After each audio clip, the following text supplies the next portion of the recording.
name is Mayce. I did something I'm pretty proud of recently, something that I've been actually trying to push myself to do for a while. I finally went to the gym to cancel my membership.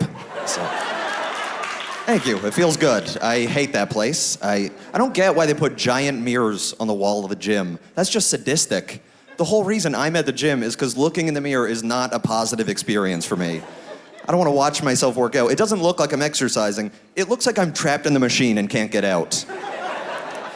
Which is usually what's happening. The one thing I do for my health is that I don't drink. And I've never been drunk in my life, so I don't get the pride that some people have for things they did when they were drunk, that they would never otherwise be proud of. You know, like you hear people say things, even once they're sober again, like, oh man, one time I got so drunk, I took a shit in a McDonald's urinal. That is not an accomplishment. That is a severe behavioral problem. Your fun night ruined a Latino woman's day. All right, some laughs, a lot of sympathy for that imaginary Latino woman. Don't worry, guys, she's hypothetical. I made her up for the bit. She'll be doing as well as we want. Look, she just got a promotion. There we go.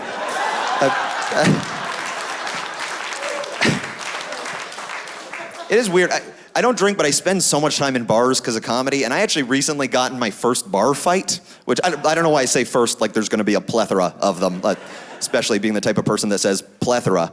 But what happened was I was at a comedy show that I was hosting, and when one of the other comics was on, this drunk 45-year-old man at the bar started yelling at him, heckling. And I went up to him and I asked if he would please be quiet, and he immediately goes, "Fuck you, nerd boy. Shut the fuck up, nerd boy." That's what he said, as if that's gonna dig deep, like, I don't know what I look like up here. And I'm like, "Sir, you gotta quiet down or you gotta leave." He's like, "Fuck you, let's go outside." So we went outside, which was a big mistake on my part. Turns out nothing good is waiting for you outside. An apology can happen indoors. You're not gonna get outside and hear thanks, I just needed some fresh air and a hug.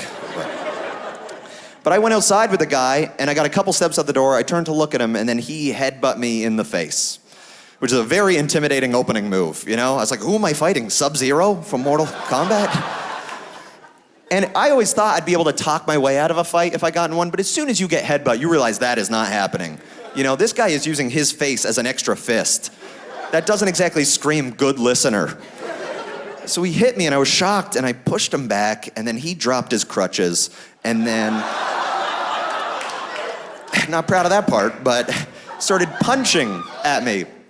And my friend Jordan was beside me. Jordan pushes the guy hard and he started to fall. But my other friend was behind him, Chris. Chris instinctively caught the guy as he fell towards him. But then he looked around, he didn't know what to do, so he just lifts the guy back up and he keeps fighting.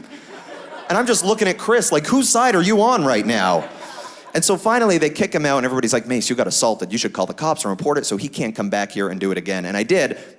And the cop came to my apartment and he wrote down the whole story as I told it to him. And then he closes his notebook and he goes, "Okay, I'm gonna go investigate."